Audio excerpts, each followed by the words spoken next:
One of the things I learned really a lot from reading Russian neuropsychology, strangely enough, the Russians had great neuropsychologists, was that the sense of meaning, the sense of engagement that characterizes life when life is progressing in the manner that you would like it to progress is actually an instinct. It's not a cognitive phenomenon. It's not a second-order consequence of thought. It's way deeper than that.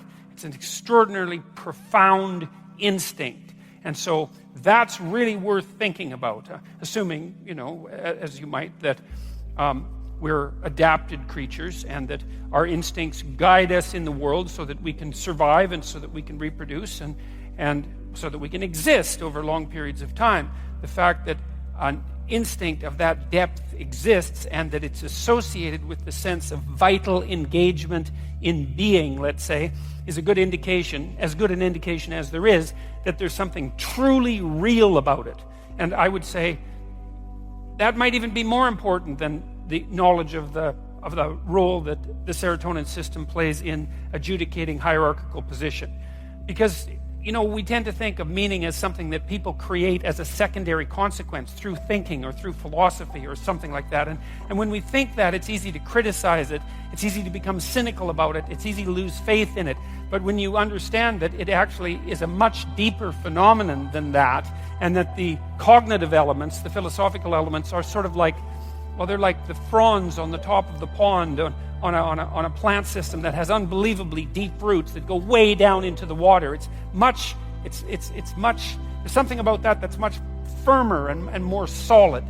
And I think the evidence that meaning is an instinct, a deep, deep instinct, is overwhelming. I don't think that popular knowledge has caught up with that. I mean, the research it's not new, but it's been done, I would say, in the main in the last 30 years or so, and mostly by psychobiologists, like people who are really on the hard science end of psychology. And their work is difficult. It's technically difficult. It involves a lot of neurobiology, neuroanatomy, psychopharmacology. It's hard work. It's hard going, but it's unbelievably useful. Do what is meaningful, not what is expedient. Because meaning is an instinct. And meaning is the instinct that guides you in life across the totality of life, right? What's expedient, that's what you might want to do right now in an impulsive sense, right? Because you're driven forward by, anger or anxiety or frustration or disappointment or despair, some sort of one-eyed motivational monster that's got you in its grip that really isn't considering everything at once, right? Like considering your life tomorrow or your life next week or your family's life or maybe even your well-being half an hour from now, because you lash out in anger, and you can, people do that. It's understandable. Sometimes it's even necessary, but it's not wise generally.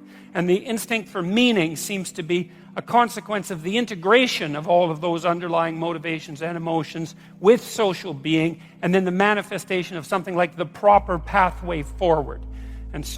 And you need that because you need to know how to move forward in life, because you need to move forward in life. You need to act in life. And the other thing that's, I suppose, part and parcel of, let's say, 12 rules for life is the insistence upon action as of primary import.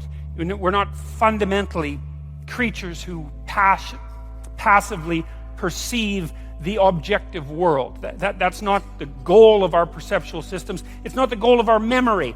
The reason that you have memories isn't to remember the past. The reason you have memories is so that if something bad happened to you in the past, you can figure out what it was that was bad, and you can figure out why it happened, and then you can not do it again in the future, right? It's very practical. And it's the same on the positive end of the spectrum. If good things happened to you in the past, then conceivably duplicating whatever you did to get those good things to happen could have them happen again in the future. So it's practical memory, and it's oriented towards action, and it's oriented towards like the quality of your life.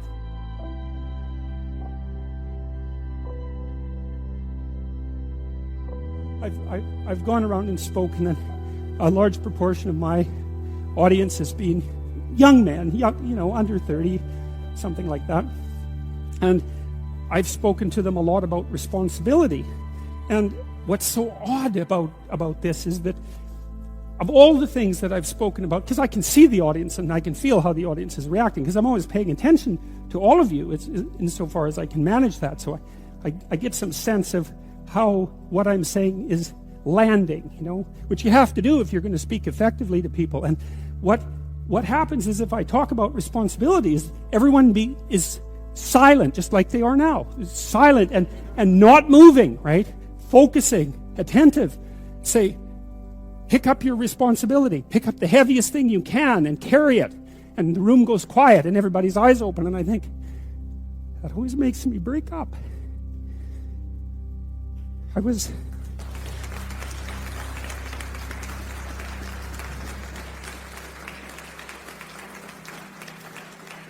don't know why. I was speaking to an English journalist today who was going to write an article in Spectator magazine, and I was talking about this, and at the same point in the discussion, I had the same emotional reaction. I don't really understand it. I think there's something about it that's so crucial, because we've been fed this unending diet of rights and freedoms, and there's something about that, there's something about that that's so pathologically wrong. And people are starving for the antidote, and the antidote is truth and responsibility, right? And it isn't because that's what you should do in some I know better, or someone knows better for you what you should do sense. That's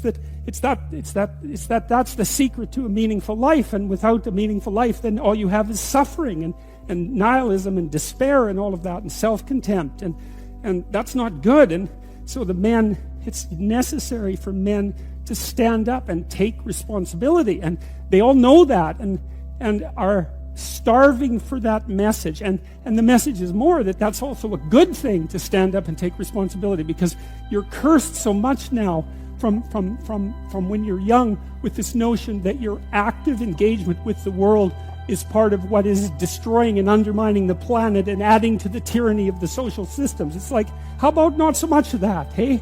Because it's too soul deadening. It's anti-human right to the core. And my sense instead is that, if you were able to reveal the best of yourself to you in the world, that you would be an overwhelming force for good, and that whatever errors might be made along the way would wash out in the works. And that's the other thing that you see in the Abrahamic stories, because Abraham is not a perfect person by any stretch of the imagination. He's a real person, and he makes mistakes, but it doesn't matter. The overarching narrative is, maintain your covenant with God, and despite your inadequacies, then not only will you prevail, but your descendants will prevail. It's like, great, that's really good news, So it's been really something to see that in the stories.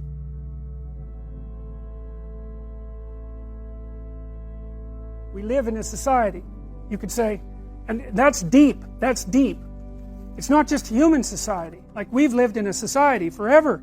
So, lobsters live in dominance hierarchies, and they use their serotonin system, at least in part, to keep track of their dominance position.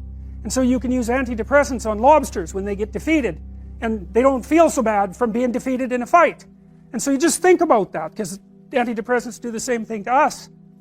We're so bloody social that the circuits that evolved 300 million years ago, when the lobsters and us had a shared ancestor, are still operating at the base of your brain. That's why status is so important to people, and reputation.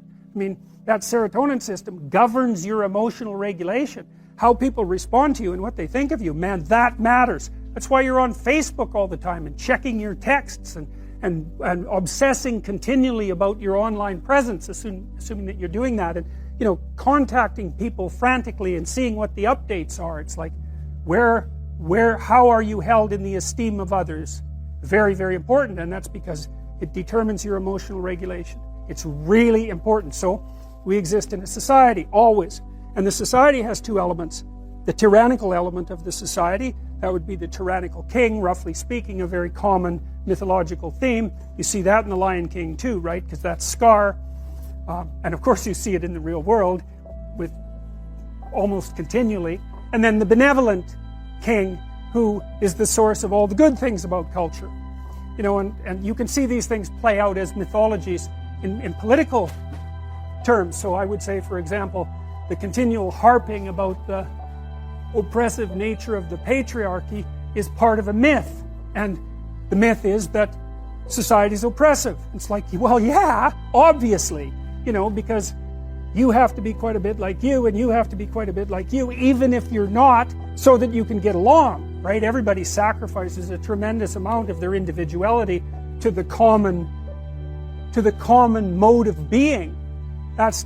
There's a tyrannical element to that. But, by the same token, it's the basis of cooperation and the stability of society.